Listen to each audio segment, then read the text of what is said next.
That's me walking around. Not just saying how many steps I do, but looking at my gait, looking at how I walk, looking at the shape of the way in which I make an arc when I walk. We'll come back to this later on. So, I'm going to talk about, can data make a medicine? So why is that an important question? It's an important question for two reasons. This is one of them, which is rather depressing, which is the cost it takes to make a new medicine against years over which this process has taken place, and it's inflation adjusted. So what you can see is that essentially the number of new medicines per billion spent has just decreased. Hugely expensive to make a medicine, getting much more expensive year on year. You can see the optimistic upswing in the last couple of years that things may have got better in terms of productivity, but they certainly aren't anything like as good as they were years ago. So the productivity of being able to make a medicine for $1 billion has decreased over time. The second reason is that Forbes said, not in relation to this, but in relation to everything, that about 0.5% of data collected is ever analysed. So the question is, if you put those two things together, is there anything that could be done that might ultimately change the productivity of making new medicines? And that's what I want to try and address. So let me start with how I think about making a medicine and what I believe are the four critical questions. Now, there are lots of questions that get asked all the way along the line, but what are the four critical questions that you absolutely need to answer if you're going to make a medicine? The first and the starting point is, what are you going to make your medicine against? What's the target? Now, it's not, I want to cure Alzheimer's. That may well be your aim, but the target has to be a specific molecular target that you choose to try and make a drug against. So picking that target is the single most important decision, because once you've picked that, you're going to spend a lot of money trying to make a medicine against it, and more often than not, you will not succeed. The whole process takes over $1 billion and takes more than a decade. The second big decision is, if I pick my target, what is the molecule, usually a molecule, I'll come back to other forms of treatment in a minute, but usually a molecule. What is the molecule that I'm going to invent that will be my medicine? Now, when you do that, you end up with a chemical in which you've locked, by definition, in the physical structure, all of the hope, all of the promise, and all of the despair. You're going to end up with what you end up with. And you don't know at that point. So you've got to be really careful about the molecule you select. The third big decision is, if you've got your molecule, is how do I exemplify in people that I'm on track? What are the initial signals that I might choose to look for in an experiment in people that tells me I've got something? And then the fourth big decision is, how do I exemplify that in an appropriate population in a way that's relevant to prescribers, healthcare systems, and people who buy medicines? So let me start with the target. It is the most important decision, and it's changing radically, because of the influence of human genetics in the last few years, which has really made it possible to start looking at causal pathways of human disease in a way that actually it was possible 50 years ago for different reasons, but hasn't been possible in much of the intervening period for a number of reasons. But let's look at genetics. So here is a genetic cause of a disease that I suspect most people, or everybody in this room, has never heard of, which is Blous syndrome. A very rare disorder that causes skin problems, it causes joint problems, it causes eye problems. But the important thing in terms of drug discovery is it's caused by an overactivity of a particular protein. Therefore, you would conclude that that overactivity is causal in some of these effects. And that if you can inhibit that, you might be able to treat Blous syndrome. There's a pathway downstream from this, so-called RIP2 kinase, and that turns out to be relevant in Blous syndrome, but looks as though it's relevant in many common diseases as well. So that experiment of nature, that unfortunate mutation that led to this disease, gives an insight into human biology that then is relevant to trying to understand potentially treatments of other forms of skin disease, joint disease, eye disease, and even gut disease. Let me give you another example. This is a family, so looking at a family tree, and the blacked out symbols are all the patients, all the people who had this disease. And this disease causes a very severe repeated lung infection. So the image is of a scan of the lungs showing infection in the lungs, and these people get infections at a very early age and die early from repeated lung infections. And something that looks a bit like either either bronchiectasis or chronic obstructive pulmonary disease. Turns out that this disease, with the imaginative name of activating PI3K delta syndrome, is caused by an activation of PI3K delta. So the genetic defect, again, is an activation. You'd assume that if you could block that, and most drugs are good at blocking things, you might treat this disease, and it turns out that many of the pathways look as though they may be relevant to common disease. So we're beginning to get causal insights into certain rare diseases with the possibility of a link through into common disease. So why does that matter for drug discovery? Well, if you look at the chances of being successful, and the top graph here shows the odds ratio of being successful. So if your odds ratio is 1, it's essentially neutral. 2, you're twofold as likely. And what you can see on the y-axis is actually increasing genetic evidence. So the sorts of things I've just talked about would be a high score of genetic evidence, and as you come back down, you get lower scores of associations of much more common variants in the general population. But it's very clear that the higher your genetic evidence, the higher the likelihood of you being able to make a drug for a common disease. And at the bottom, you see a different way of looking at this, which is, if you look in the pipelines, on the right-hand side, you're looking at those drugs which are approved, and on the left-hand side, you're looking at those drugs which are yet still in the pipeline. And what you find out is, as you go to approval, you've got much more likelihood of having a genetic association. So the genetic association predicts success. So if you could be much, much better at understanding at the beginning whether your target has a genetic association, you would have a much higher chance of making a medicine. If you had a much higher chance of making a medicine, of course, that would change the economics that I talked about, and we'll come back to why that's important at the end. Now, here's the problem. If you go back a couple of years, it was estimated that roughly 3 new genes a week were being identified for rare diseases, and roughly 15 new genetic associations were being identified every week for common diseases. You cannot keep that information in your head. As you begin to understand the full breadth of the genetic code and be able to apply that to patients, it's going to get even more complicated. You can't do this by just reading the literature. If you look at what's actually happened, you can see very large numbers of public databases, which may be more or less related to the genetics or the description of the disease at a molecular or at some other level. You can see huge amounts of data coming out in the public domain and in the private sector. Our view, and it's not necessarily shared by everybody, is that this ability to harness the massive increase in genetic data pointing to causes or associations with disease is fundamentally an open source. It should be what is the substrate, the ability on which you can make a medicine, on which you can discover a medicine, invent the chemical. And therefore, it ought to be a public resource. And so we, together with the European Bioinformatics Institute, the Sanger Centre, created something to try to pull all this into the public domain in a way useful for people who want to make drugs.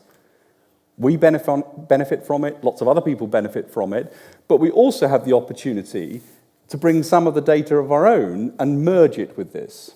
So that's when it becomes proprietary and important for us to try and say, what are we actually going to choose? So I have a very strong belief, and this will be a theme that will come through, that there are some areas of what we do where being more open is much better for the whole industry and therefore much better ultimately for the prospects of making drugs at an affordable cost and in a way that's important for patients and society. So this is now called open targets. It's an area where I think the UK can be a real world leader. The fact that it's open innovations means anyone can get to it. A big US company has now joined Biogen, several other companies are coming in, and I think we'll see spin-outs and start-up companies built around this, not necessarily all in genetics or the life sciences, but also in things like analytics and computer science.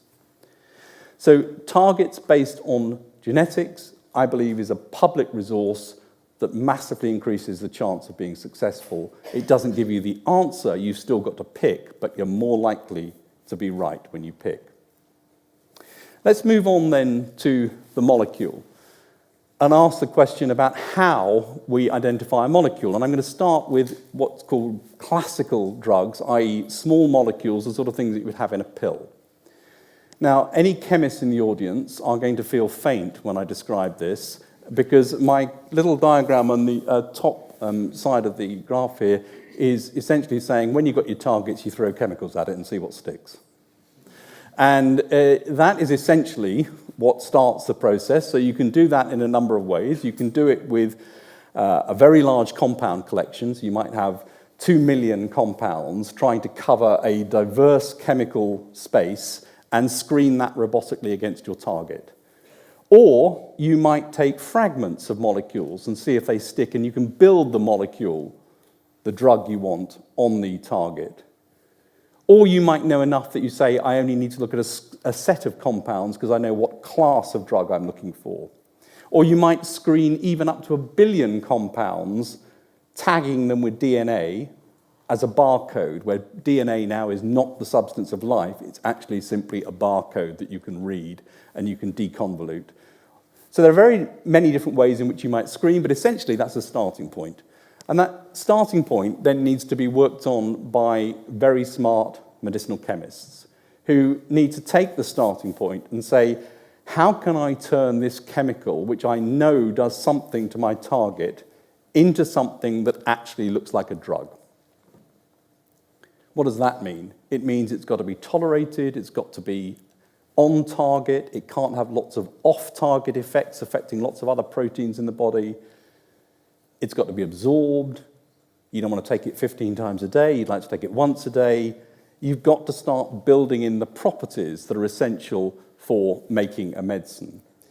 And that is largely an iterative process with medicinal chemists, biologists, and others trying to bring this together to make the molecule that looks right.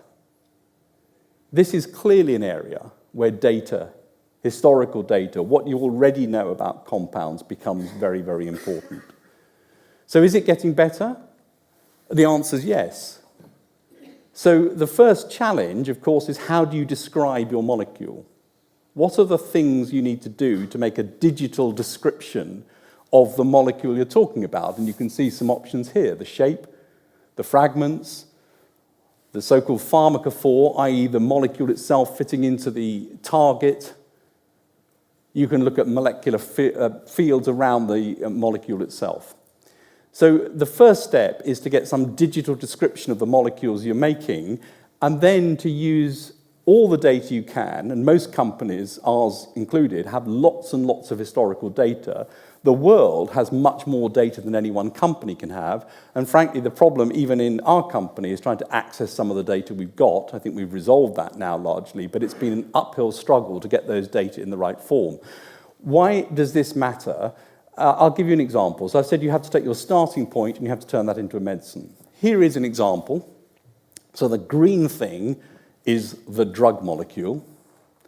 The orange thing around the side is the target, it's the protein. So this drug is hitting the protein, and it's a very nice fit into the bit of the protein you want it to fit into. It actually does what it's supposed to do very well. It inhibits this protein. And the reason it's so good is actually this circle bit there. That particularly important for binding to one part of the protein. It so turns out that that bit of the molecule, the drug molecule, is also very important for stopping it getting into a cell. Well, now imagine you've got a drug which hits its target, the target sits inside the cell, the drug can't get inside the cell. That isn't a drug. That's never going to be a drug. So using a technique called molecular dynamics, it was possible to see that the protein itself moves in a way that actually when the acid isn't there, this thing that stops it getting into the cell, you can have a different conformation of the protein. That raises the possibility then of making different structures to try and capture that form of the protein, and you've got many, many options for the drug. The problem is it throws up so many options, you just can't make them all. You spend the next 10 years making all of these options. So then using a series of predictive tools from quantum chemistry, from docking, from free energy perturbation, you can come up with a much smaller list, which is what happened in this case, and make a few molecules and alter this molecule. So you can see that the power of data in the physical sciences is very clear, very real, and I'll come back to where that might go in just a minute. Now, whilst 40 years ago, the only drug molecules were small molecules like this that turned into tablets, now many of the drugs that are used are antibodies. So things that can be generated in the body, obviously as part of a response to an infection, but they're drug molecules. These are thousands of times bigger than the small molecules we think of. They have to be injected. Imagine the complexity I've just shown now applied to this much larger molecule. Fortunately, here, biology does lots of the tricks for us. So these drugs are made by cells, engineered to make them specifically, but you've still got to apply a mass of data analytics to try and work out which one to go after, which properties you need, and how you turn an antibody into a drug. That problem of complexity gets even bigger when you think about cells as treatment. So a new wave of therapeutics is now coming about based on genetically manipulated cells. So the first wave is cells manipulated to replace an enzyme defect. The cells go back into the body, they live forever in the body, and effectively provide a lifelong treatment, and in some cases, potentially, it could be a cure. The next wave is around cancer therapies, where the same principle holds. You take a cell out, you manipulate it, you put the cells back, the cells live in the body, and the cells destroy the cancer. Imagine the complexity that's going to be needed to define this product. What exactly is it you're giving back? How do I know that the one I've given to you is the same I've given to you? How do we control that? And what are the data analytics required to do so? This is a big, big area for the industry at the moment, including how you turn this into a production effort rather than a simple cottage industry that can simply treat one patient at a time. But let me come back to the question of small molecules. So I've alluded to the fact that you've got the ability to use historic data. You've got the ability to digitally encode your molecule and to understand some of the things you might choose to do. We're involved in a project in the US using supercomputing, actually linked with the Department of Energy and a big supercomputer used for defense, trying to ask the question, is there enough data now to try and pull some of this together and do the whole thing, at least in principle, in silico? Can you actually start to use machine learning, artificial intelligence, supercomputing to try and do some of this for you? The answer today is no. The aim of this project is to try to do some of the things we've talked about in a year. I've got no idea whether this can succeed, but you can see the building blocks for doing this are in place. Personally, I think this is a very long-term ambition. It's not going to happen quickly, but you can see how this could evolve into something that is much, much more automated in part than it is currently. Now, back to Earth and the realities of here and now. Most of what we do in the chemical space is absolutely proprietary. We need to own our invention, because if you don't own your invention, then you've got nothing. So when it's in the biology and the genetics, I've said I think is open. in general, the chemistry has to be owned. And now I want to talk about an exception and what that exception means in terms of the challenge that the industry needs to take on. So a number of years ago, our group in Tres Cantos, a place just outside Madrid, screened for drugs that might kill malaria. And their screen was a whole cell screen. So what they took was red blood cells with the malaria parasite inside, screened the compound collection, and asked which compounds kill malaria without causing cell damage to the human cell at a concentration of 1 micromolar or below. And the answer was 13,500 compounds did that. So you've got 13,500 starting points. So we had a discussion around what was going to happen, and the team at the time said, well, we'll take 2 of them forward. Okay, sounds sensible as a route for what we can cope with, but what's going to happen to the rest?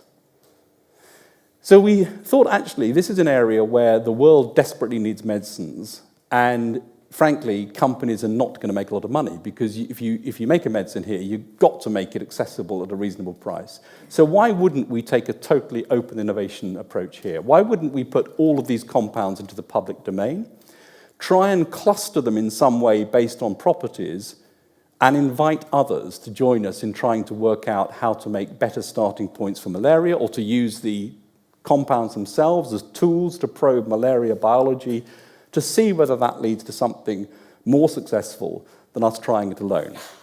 So problem number 1, as you may guess, was the lawyers.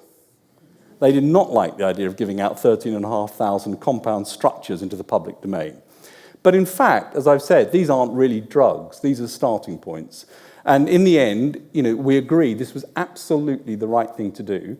These went into the public domain. We opened up our labs in Tres Cantos to academics to come and work there. These compounds have now been used by about 70 groups across the world. We ourselves have managed to pursue 3 into the clinic now, largely as a result of a new type of partnership, and others are pursuing it as well. So the question I think this poses for industry is, if it's possible to make better progress by being open in some areas, should you do it? Because you have a duty to try and do things quickly. And if you are going to do it, what's the business model you need to wrap around it? So we haven't got the answer to that question yet with malaria, but it's definitely a question that's been posed, and so far this has been a successful way to get more people working on the problem than if we just do it alone. Now, assuming we've been smart with our target, assuming we've been careful with our molecule to pick a molecule that's genuinely got drug-like properties, that's specific, that doesn't have lots of off-target effects, that isn't causing damaging problems elsewhere, we want to go into the clinic. And we want to understand, does this do something in patients?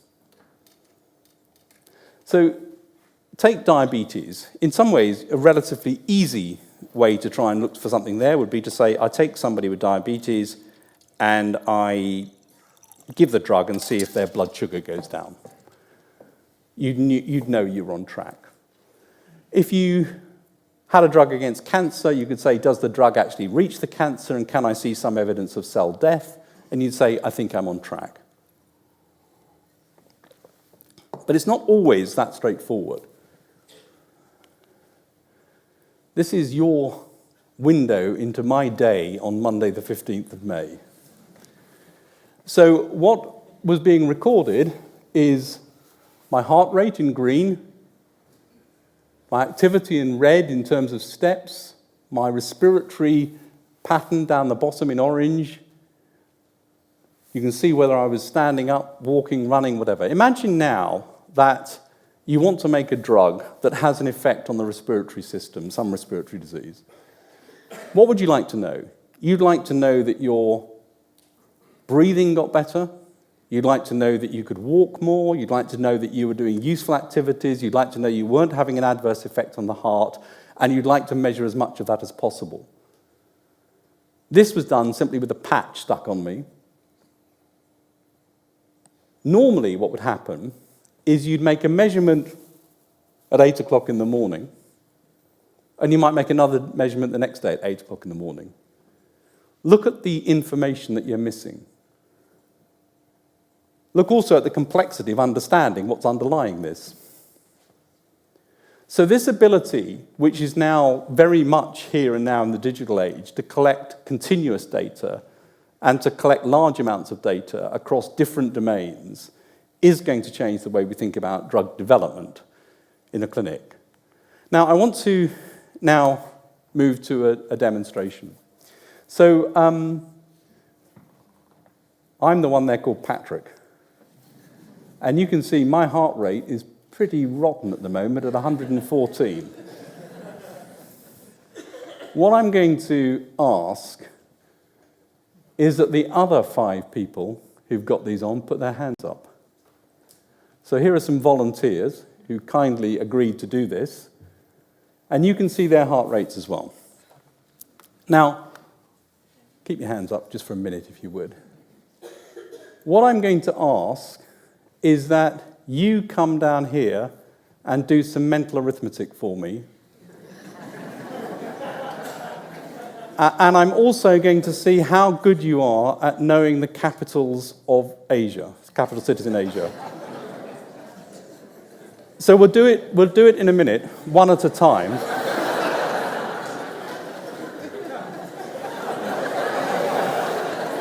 In fact, sorry, could you just put your hands up again? We're not going to do that because it's too difficult. What I'm going to do is ask one of you to come down. In fact, I'm going to pick on you, sir. Which one are you on this? Which country are you? France. You're France. I'm going to ask you to come down in a minute. You don't have to leave just yet. And I'm going to ask you to do the mental arithmetic. I'm going to ask you the questions. Okay, you'll be pleased to know I'm not going to do any of that, okay? You begin to see how data becomes quite important in terms of understanding what's going on. You don't have to come down, okay? Now, back to me. If you look at the first thing I was doing first thing in the morning was drinking too much coffee, so my heart rate went up quite a lot. I then walked, and that's the next peak in heart rate. I then actually am lying down between 9 and 10:30. That's the orange bar. And then after that, I'm up and walking about again, and the other peaks in heart rate. So the question for you is, what am I doing between 9 and 10:30 on a Monday morning, lying down, getting periodic spikes in heart rate? Who would like to have a guess? Somebody has to put their hand up, because otherwise I can't see. Who'd like to have a guess at what I was doing? Yeah. Sorry? No, not thinking about tonight. Yeah. I'm at the dentist's. And you can pretty much tell what is happening at every moment I'm at the dentist, and you can tell I don't like going to the dentist. Okay. At the beginning, when I walked in, I showed you how I can sense my walking. I want to tell you a story, and the story is of a drug that we made that in the end didn't make it through to approval, but was, I think, a very important idea. And the idea was that we might be able to correct muscular dystrophy by preventing a certain bit of the gene being read in a way that allowed the gene to reconstruct and look much more like a normal gene. So pretty high technology medicine. And this medicine sort of seemed to work. It seemed to work in all sorts of different ways as we measured it. And the regulatory endpoint was something called the 6-minute walk. Now, in case this is a baffling description, it means you take a child with muscular dystrophy and you ask them to walk up and down a hospital corridor as often as they can for 6 minutes. That is the test of whether your drug has worked. It's a very commonly used test. It's commonly used in lung diseases and other things. It's not the right test.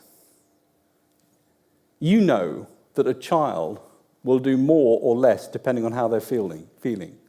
They'll do more or less depending on whether they were cross with the doctor or cross with you or cross with somebody else. So really, we need to be able to measure the sorts of things I'm talking about, the sorts of things like gait, not just can you walk up and down, but actually has your gait changed as you're doing it. And of course, you can imagine that's true following stroke, it's following all sorts of neurological diseases. So this ability to monitor much more than we currently do is going to be instrumental in terms of trying to work out new treatments for difficult diseases. Now, why does all of this come together in any sort of meaningful way? I've told you it allows you to measure more, but it also allows you to measure continuously. And being able to measure continuously gives you insights early. And this is a study that we did a couple of years ago, trying to look for an effect of a drug. So in the red is placebo, and in the blue is the drug. And going up is bad, and coming down on this graph is good. We looked, because we had continuous measurements, not literally every second in this case, but we certainly had many, many, many measurements because of a digital capture, and you could see by July 2015 that the curves were separating. So we knew this drug was working. We made a decision at that point to do all sorts of things that you wouldn't normally do till the study was complete. You'd normally wait until you had the full answer. On the other side, you can see what the full answer was, pretty much the same as the answer in July 2015. So a year was saved in the process as a result of doing that.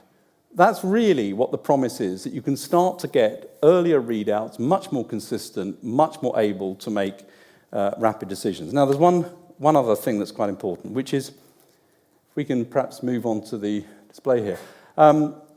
Medicines don't work very well. I've got to get in the right place here. Identity confirmed, that's good. Medicines don't work unless you take them. That's failed to stop me taking it on this occasion. But the point is, you've got to know someone takes the medicine. Most medicines have a problem with how often they're taken. This sort of technology is clearly important when, in practice, you want to see whether someone's taken a medicine. So, for example, for the management of tuberculosis, you can imagine technologies, and some of them are here and now, where you have chips inside pills that tell you, yes, that person swallowed the tablet, and give feedback. So this notion of how you know someone's taken the pill as part of a clinical trial is going to be increasingly important. And it may surprise you to know you very often don't know whether someone's taken the tablet, and we know in practice many patients don't take the tablets. So what does this come together? And I'm now moving from a tablet to an inhaler, but this is something that we're doing at the moment, other people are as well. So what are the questions you might want to ask? Did the patient take the medicine? Did the markers of the patient's disease improve, which you can see, as I've just described, with all sorts of different monitoring? Did the patient feel better? That's not a bad thing to know, because actually most of us go to the doctor because we don't feel well and we'd like to feel better. So the ability to capture not the question that I choose to ask you, but what you choose to tell me, is going to be very important in understanding medicines. What else was impacting the patient's health? And was it the right medicine for the right patient? That's fundamentally what you want to understand. And you can see how this era of being able to monitor much more, being able to do it continuously, and to be able to get more sophisticated readouts than you can get in the past is going to change the ability to get early decision-making on medicines. But let me move now to this question of what happens in the real world. What happens when you're now talking about treating populations? And this is increasingly an issue for all healthcare systems. You know, how do I know that when I use your medicine, it's going to make a difference to the health of my population, and can I afford it? And there we need to think about two different areas. So I've talked largely about efficacy. Does the drug work? And there you want very often highly selected people, you want to measure intensively, you want to try and get real evidence that the drug is doing something important to that disease. That's not quite the same as effectiveness when you're now saying in the whole population does this work and does this have the effect I'm looking for? And to do that, you need a very different population of people you're going to look at, and you may need to monitor them quite differently. You may want them in their usual care, you want few visits. You don't want to supervise their adherence now, because one of the questions you want to ask is, does anyone take the stuff, or in fact, do they take it home and throw it away because they don't like it? And you want everything to be done as near normal as possible. And this has got the description around it now, real-world evidence, and that is helpful and unhelpful because people start thinking this is something totally different. In my mind, it is simply a good scientific question. And how do you answer that scientific question in the best possible way? There's nothing magic about it being real-world evidence. It just happens to answer the question relevant to how you use this in a healthcare system. Let me try and illustrate this a bit more. So if you take asthma or COPD, chronic obstructive pulmonary disease, and you look at the entrance requirements for clinical trials, so these are the patients who become eligible for clinical trials, what you find is that about 3% of asthmatics are eligible for the trials and maybe 7% of COPD patients. Of those, very few actually enter clinical trials. So when you do a clinical trial, you're dealing with a highly selected population and you're dealing with a very small fraction of that population. How do you get round this? The answer is you try and drive a study into real healthcare systems. And you try to drive a study utilizing, where possible, the records that are already being taken as part of routine care. Now, this is somewhere, again, that the UK ought to be really good, and it's got some pockets of excellence. And one of those pockets of excellence is actually in Salford, where they've got primary and secondary care databases linked. You have a single health record that goes through primary and secondary care, and it's all electronic. So the question that we had was, is the new drug better than the existing treatment? And to answer that question in a real healthcare setting, you simply randomize every single patient with that disease who comes in through the door to the general practice. They either carry on with their normal care or they take the new one. You don't ask them to come back and do 55 tests every week. You just send them away and you measure what you measure in the electronic healthcare system. So this is where a partnership between public healthcare, public data systems, and private need to try and understand the benefits of a medicine go hand in hand, and the output is a direct relevance to the healthcare system. Because you can be as efficacious as you like, but if you're not effective in the healthcare system, why should a healthcare system pay for it? So that's really what the aim of this study was, and it just so happens, it took place in Salford. I can tell you that all over the US, healthcare providers, the FDA, various other scientific bodies like the National Academy of Science are looking hard at how they can do this in the US, and we ought to be brilliant at this in the UK. So what did this end up with? Well, it ended up showing a positive outcome for the study, but the really important thing to think about here is we ended up with 265 million rows of data from electronic health records to try and answer this.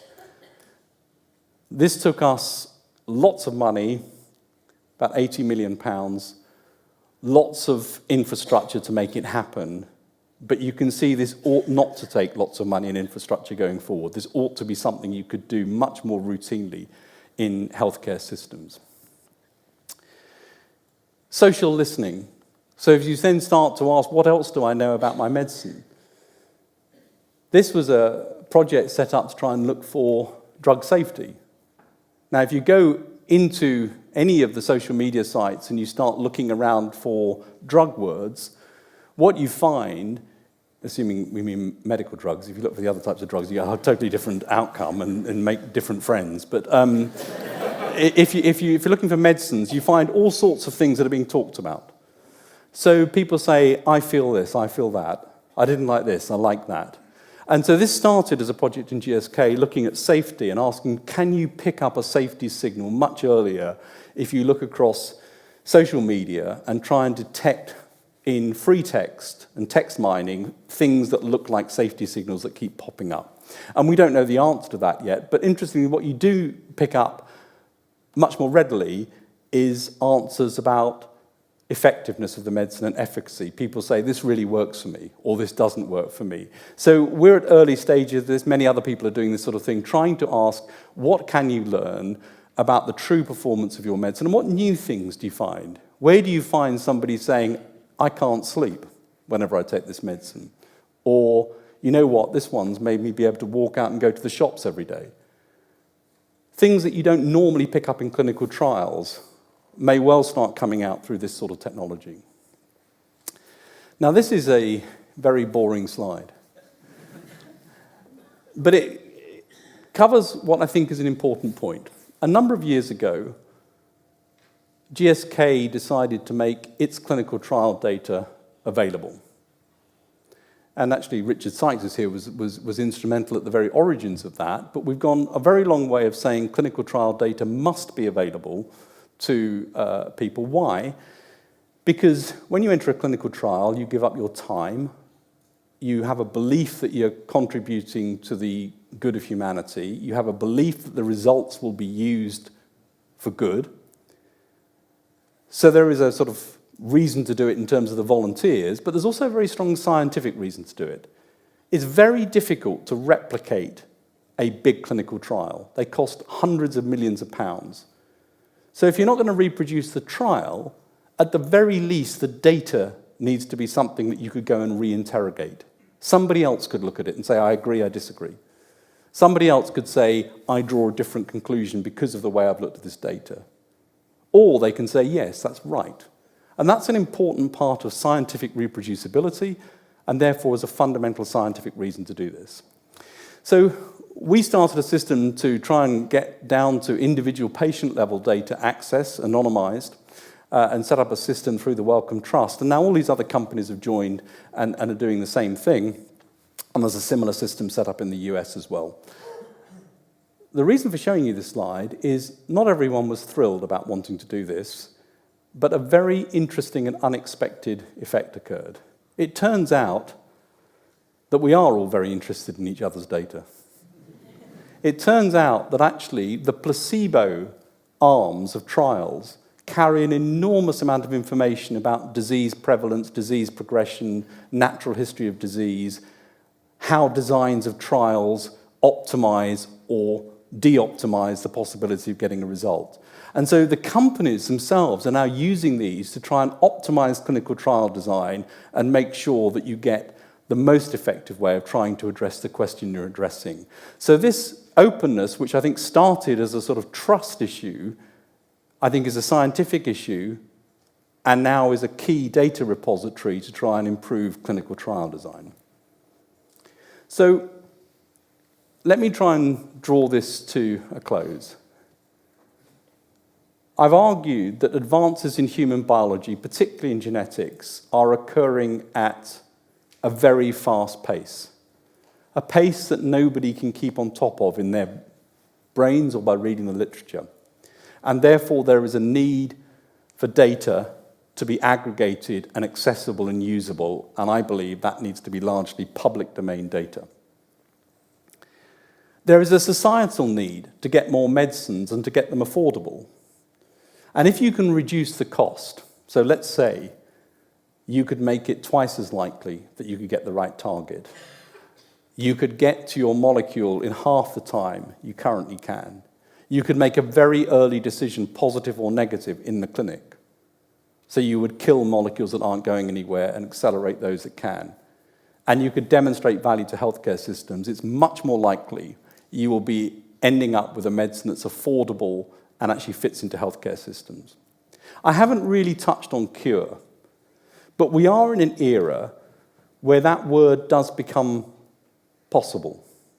And it may surprise you if you think back and think, well, how many cures have there been in the whole history of the pharmaceutical industry? There's no doubt the pharmaceutical industry has done an enormous amount to try and improve the outcomes of disease.